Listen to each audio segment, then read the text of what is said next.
Welcome back to my channel. কেমন আছো তোমরা সবাই? আশা করি সবাই ভীষণ ভালো আছো। আজকে আমি তোমাদের সাথে কলকাতা স্টাইল ফিশ ফ্রাই এর রেসিপি শেয়ার করব। এই রেসিপিটা কিন্তু আমি করিনি, এটা আমার হাজবেন্ড বানিয়েছে। আর বিশ্বাস করো খুবই ভালো খেতে হয়েছিল, একদম রেস্টুরেন্ট স্টাইলে। তো চলো দেখে নিই ফিশ ফ্রাই বানানোর জন্য কি কি লাগছে। প্রথমেই দেখো ফিশ ফিলেগুলোকে ভালো করে ধুয়ে রেখে দিয়েছে। এরপরে দেখো একটা লেবু নিয়েছে, হাফ লেমন নেবে একটা, নিয়ে ভালো করে ফিশ ফিলেগুলোর ওপর লেমন জুসটা দিয়ে দিতে হবে। এমনভাবে দেবে যেন দেখবে প্রত্যেকটা ফিলের মধ্যে ভালোভাবে লেবুটা রসটা দেওয়া হয়। এরপর দেখো এর মধ্যে নুন আর গোলমরিচ দিয়ে রেখে দিতে হবে। এই ফিলেগুলো কিন্তু দুবারে ম্যারিনেট হবে। এই ম্যারিনেশনটা একটা প্রথম ম্যারিনেশন।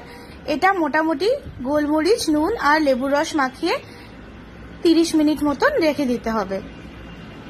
এই ম্যারিনেশনটা কিন্তু আমরা ফ্রিজের বাইরেই রাখবো, এটাকে বাইরে রেখে ম্যারিনেট করব। তো দেখতেই পাচ্ছ এক একটা করে ফিশ ফিলে ভালো করে উল্টে উল্টে দিতে হবে।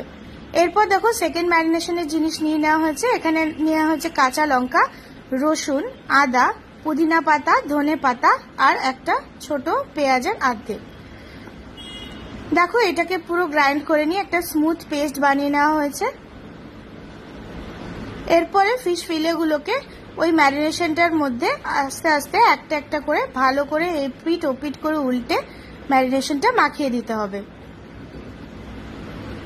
খেয়াল করবে যেন প্রত্যেকটা ফিলের মধ্যে ভালোভাবে ম্যারিনেশনটা লাগে, নইলে কিন্তু মাছটায় একটা আষ্টে গন্ধ থেকে যেতে পারে। তো সেই জন্য ভালো করে যাতে ম্যারিনেশনটা প্রত্যেকটা ফিলের মধ্যে লাগে সেটা খেয়াল করে লাগাবে।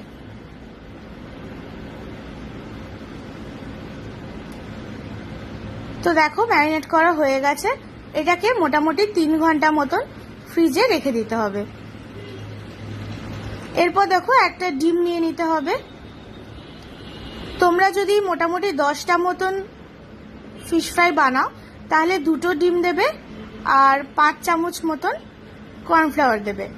আমি এখানে 5টার মতন দেখাচ্ছি, তাই জন্য একটা ডিম দিয়েছি আর 2 চামচ কর্নফ্লাওয়ার দিয়েছি আর নুন দিয়েছি স্বাদ মতন। এবার দেখো এই ব্যাটারটা রেডি হয়ে গেছে। এটাতে ফিশ ফিলেগুলোকে একটা একটা করে চোবাতে হবে, তারপরে ব্রেড ক্রাম্ব লাগিয়ে নিতে হবে। এটা একটা ফার্স্ট কোট হলো। এবার এটাকে আমরা শেপ দিয়ে দেব। দেখো শেপ দেওয়ার জন্য একটা ছুরি নিয়ে একটা বেশ ভালো চপিং বোর্ড বা একটা কাঠের কোনো বোর্ডের উপর রেখে ভালোভাবে পাশগুলোকে চেপে চেপে ছুরির সাহায্যে শেপ দিয়ে দেবে। এবার নেক্সট এরপরে আরেকবার ডিমের ব্যাটারে চোবাতে হবে আর তারপরে আবার বিস্কুটের গুঁড়ো লাগিয়ে এটাকে ভালো করে চারপাশ থেকে চেপে চেপে শেপ দিয়ে নিতে হবে। তো দেখো প্রত্যেকটা ফিলে কিন্তু একদম ফিশ ফ্রাইয়ের শেপে রেডি হয়ে গেছে। এবার এগুলোকে ভাজার পালা। তো দেখো এখানে কড়াইয়ে সাদা তেল দিয়ে দেওয়া হয়েছে, এর মধ্যে একটা একটা করে ফিশ ফ্রাই আমরা ছেড়ে দেব। ফিশ ফ্রাইটা কিন্তু আমরা মোটামুটি লো ফ্লেমে ভাজবো, নইলে কিন্তু কি হবে উপরের কোটিংটা খুব তাড়াতাড়ি ভাজা হয়ে যাবে আর ভেতরের মাছটা একদম কাঁচা মতো রয়ে যাবে।